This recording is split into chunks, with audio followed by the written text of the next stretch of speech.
I don't know why I keep all these. Crazy isn't even enough to explain what you just said. Also, I I'm can't ranting believe that on the PJ Masks this have been because I fighting don't feel crime like at night this whole time. doing her. Well, it now makes sense. It now makes sense But on why I the feel like PJ doing Masks... Pedro. Note, if you like this episode, Pedro's cough, I respect your opinion, not a bashing video, only advice. Pedro cough, or should I say, Pedro's shit, it's the worst bad moral to kids. Pedro gets a catching cough, starter illness, caused the kids and playgroup to be ill. And when the adults go home, the grown-up caught Pedro's cough and then get terrible tasting medicine.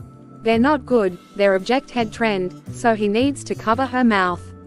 Also, Dr. Brownbear eats an apple, but then he gets a cough, too, but who will look after them? Probably, Madame Gazelle and her friends take care of him. Yeesh. Yeah! If you like Pedro's cough, I respect your opinion. Also, Pedro's cough has been taken off the air. This is me, signing off. And Victoria Peterson, from the Cheer Girls.